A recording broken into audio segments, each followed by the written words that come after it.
ትላንትና እንደሚደበድባት የበለዘ ፊቷን አውጥቼ ከፖሰትኩ በኋላ እንደገና ተመልሳችሁ ድምጽ እየሆናችሁ ነው። አመሰግናለሁ። ትላንትና ፖሊስ ሰፈሩን ባሰሰበት ጊዜ ለመጀመሪያ ጊዜ ሰፈሩን አስሶ በነበረበት ጊዜ ቤት ውስጥ የነቀነኒ ትኖር ነበረ። ቤት ውስጥ ምን ተገኝቷል? ጀበና ረከቦት የሚቀመጥበት 2 ምንጣፍ ነው። ከምንጣፉ ስር ሁለተኛው ምንጣፉ ደም በደም ሆኖ የተደበደበችበት የተቀጠቀጠችበት ደም በደም በሱ ጠቅልሎ ነበረ ውጪ የጣላት። ወደቀች የተባለው ለዛ ነበረ። ፖሊስ እሱን መረጃ ይዞ ወደ ወስዶታል ለመረጃነት። ስለዚህ እዛ ደም ላይ የሱ ዲኤንኤ ይገኛል፣ የሱ አሻራ ይገኛል። ከዚህ በኋላ ገዳዩ ማን እንደሆነ ዮኒ ማኛ የተናገረው ልክ እንደሆነ እቺ ልጅ በበደል ተጨፍጭፋ ስቃይዋን በልታ ስቃይዋን አብልቶ እንዳጠፋት ህዝብ እንዲረዳልኝ ይፈልጋለሁ። ስለዚህ ነገር እያንዳንዳችን ፍርድ ለዚች ምስኪን ፍርድ ይገባል። እውነቱን አውጡ፣ ተናገሩ፣ ሀቋን አውጡላት። ስለዚህ ፖሊስ ባገኘው መረጃ የእድሜ ልክ እስራት ወይ ደግሞ በህይወትን እስር ቤት እንዲጠፋ ቢደረግ ደስታዬን አልችለው። ሌላው ለሴቶች የምናገረው አንዴ ሁለቴ። ሰላም ውድና የተከበራችሁ የጅማ ሚዲያ ቤተሰቦች እንዴት ናችሁ? ሰላም ናችሁ? ሰላማችሁ በዘት ትርፍርፍ ይበልልኝ። እኔ ጋር ሁሉ ሰላም እግዚአብሔር ይመስገን። እንዴት ናችሁ? እኔ አለው ፈጣሪ የተመሰገነ ይሁን። እንግዲህ ዛሬም በአዲስ ቪዲዮ እና አሳዛኝ ልብ ሰባሪ በሆነ ቪዲዮ መጥተናል ማለት ነው። የዛሬው ደግሞ በጣም የከፋ ነው ከሌላው መረጃ። የዛሬው መረጃ በጣም አሳዛኝና ልብ ሰባሪ መረጃ ነው ይዘንላችሁ የመጣ ነው። ይህም መረጃ እንግዲህ በቀነኒ ጉዳይ ነው። አዳዲስ መረጃዎች እየወጡ ነው ከእለት እለት። ትላንትና እንዳልለቀኩላችሁ እዚህ ጋር እንደምታዩት ፊቷ ላይ የተመታችበት በልዞ የሚያሳይ ፎቶ ነበር ተለቆ ህዝቡ በጣም ሲናደድና እንትን ሲል የነበረው ማለት ነው። ይህ ባስተብሎ ደግሞ ዛሬ ደግሞ ጭራሽ ለየት ያለ ነገር እንግዲህ ፖሊስ ባደረገው ምርመራ ማለት ነው የተገኘ ነገር መግቢያ ላይ አሳይቻችኋለሁ ማለት ነው።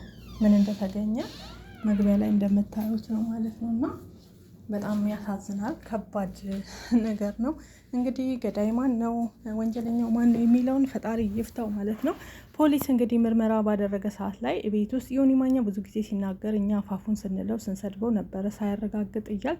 ግን በጣም ያሳዝናል። እንግዲህ አባትም ይሄ ታውቋቸው ነው ልጄ በፍጹም አታደርገውም እያሉ ሲሟገቱ የነበሩት ቤተሰቦቿ እውነቱን አውቀውት ነው ማለት ነው። በጣም የሚያሳዝን ነው። እንግዲህ ፖሊስ ባደረገው ምርመራ ማለት ነው ከ2 ምንጣፍ አለ ቤታቸው ስር። ከረኮቦቱ ስር እንግዲህ ሲነሳ ጊዜ 2 የተደራረበ ምንጣፍ ሲነሳ ከስር ያለው ምንጣፍ ደም በደም ተጨማልቆ ፖሊስ አግኝቶት ለመረጃ ይዞት ሂዷል ማለት ነው። እንግዲህ የምን ደም ነው የማን ደም ነው አይታወቅም፣ እግዚአብሔር ያውቃል ማለት ነው። ግን በጣም ያሳዝናል። ህዝቡን ደግሞ የበለጠ ልብ እየሰበረና አሳዛኝ ነገር ነው። ይሄ ካለው ፎቶዋ ይልቅ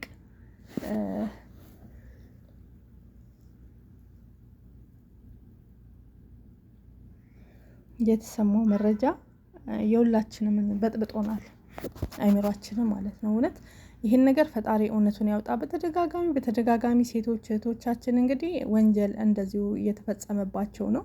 በተለያየ ቦታ እህቶቻችን ወንድሞቻችን እንደዚህ ህጻናት ሳይቀሩ በትላልቅ ሰዎች እየተደፈሩ እየታነቁ እየተገደሉ እንደዚህ አይነት ነገሮች በጣም እንደዚህ አስቀፊና አሰቃቂ ነገሮችን እየሰማን ነው።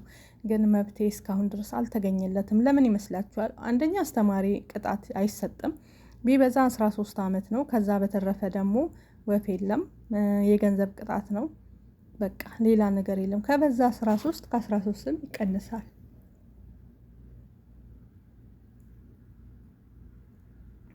የብዙዎችን እያየን ነው። ባገቡ በ3 ቀን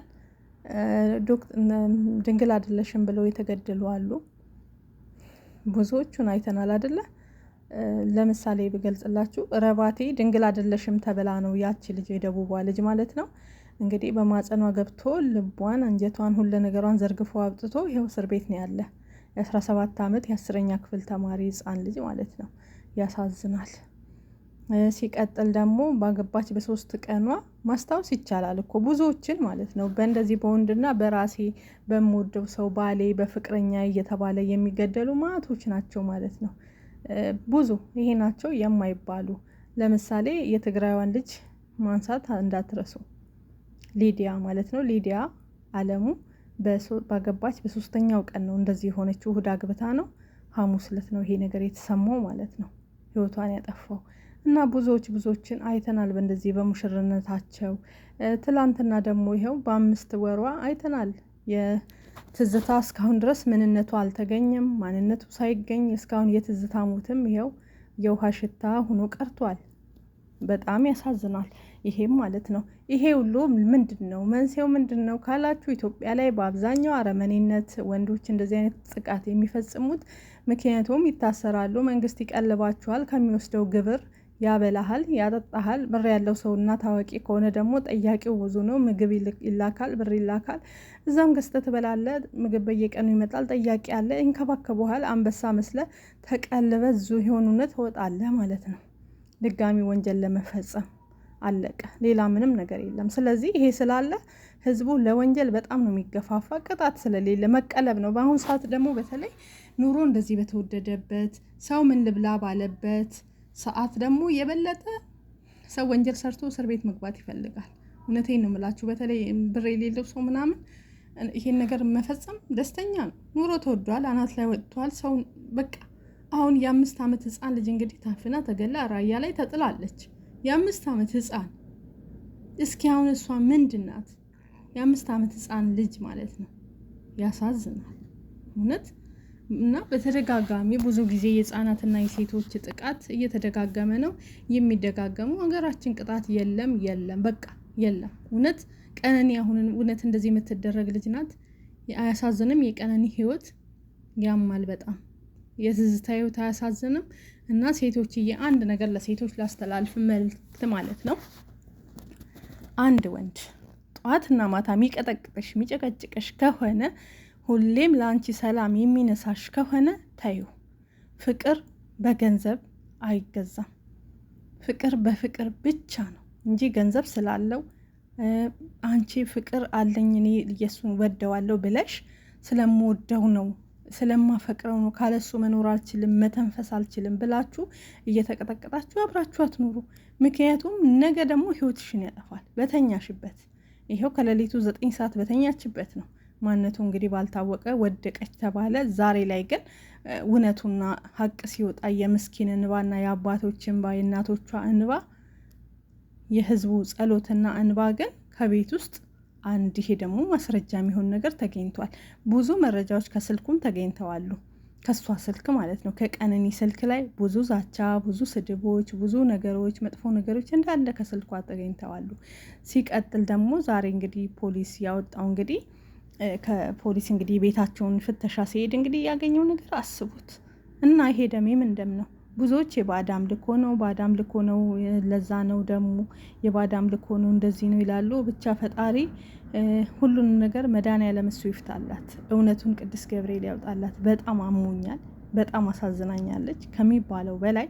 ከዚህ በፊት ብታሳዝነኝም ድንገት ራሷን ጥላ ይሆን የሚለው ጥርጣሬ መንፈስ ነበረብኝ። ይገርማችኋል። አሁን ላይ ግን ይሄ ምርመራ ሲደረግ ትላንትና ነው ፖሊስ ገብቶ ቤታቸውን ሲመረምር እንግዲህ ከሮኮቦቱ ስር 2 ተደራራቢ ምንጣፎች አሉ። የስረኛው ምንጣፍ በደም የተጨማለቀ ምንጣፍ ነው የተገኘ። ይሄን ከምን የመጣ ነው? በግ ወይስ ዶሮ ታርዶ ይመስላችኋል? እግዚአብሔር ይፍታው። እውነቴ ያማል። ማነው ጥፋተኛው? ማነው ወንጀለኛው እንበል። አሁን እኮ መናገርም አንችልም፣ ማነው ማለትም አንችልም። የህግ አካልም የሆነ ነገር ካለ ታዋቂ ከሆነ ይሸፋፍናል። ትክክለኛ ቅጣት አይገኝም። በቃ እኛ ካለ ወንድ መኖር አንችልም እንዴ? መኖር እንችላለን። ስለዚህ እህቶቼ እውነቴን ነው የምላችሁ፣ አንድ ወንድ ለአንቺ ክብር ከሌለው የሚያመናጭቅሽ የሚደበድብሽ ከሆነ እጁን እንኳን ከዘረጋብሽ አንድ ቀን ጥለሽው ውጪ። በሁለተኛው ቀን አብረሽ እንዳትኖሪ። ምክንያቱም የተናደደለት ይደፋሻል። እንደዚህ ጠያቂ የለሽም። ማንም አባከና ሚልሽ የለም የኔ እናት። እውነቴን ነው። የስንቶቹ ማን ነው ፍትህ ያገኘ? ማን ነው ኢትዮጵያ ውስጥ ተገሎ ማን ነው እንትን ያገኘ? የትኛው ነው መንግስት ነው እውነተኛ ቅጣት የሰጠ እንዴ? ብዙዎች አልቀውብናል። ማን ብዬ ማንን ልዘርዝርላችሁ? ያሳዝናል። ብቻ ፈጣሪ ይፍረድ። እውነቱን መድኃኒዓለም ያውጣ። የእህቶቻችንን እንባ፣ የእናቶችን እንባ፣ የእህቶቻችን ንጹህ ደም በከንቱ የፈሰሰው እግዚአብሔር ይፍረድ። ሰላማችሁ ይብዛ። ወዳችኋለሁ። ላይክ፣ ሼር፣ ሰብስክራይብ አድርጉ። ሀሳብ አስተያየታችሁን በጨዋ መልክ ስጡ። እናንተ ላለው ሰው አትቆሙ። ፍትህ ለእህታችን በሉ። የፊቷ መደብደብ ትላንት ስለቅላችሁ ብዙ ስድብ ያመጣችሁ ሰዎች አላችሁ። ዛሬ ደግሞ ይባስ ብሎ እንግዲህ ምን ትላላችሁ? እንግዲህ ከምንጣፍ ስር የተገኘውንስ ይሄስ በግ ወይስ ዶሮ ልትሉ ነው? ታሳፍራላችሁ።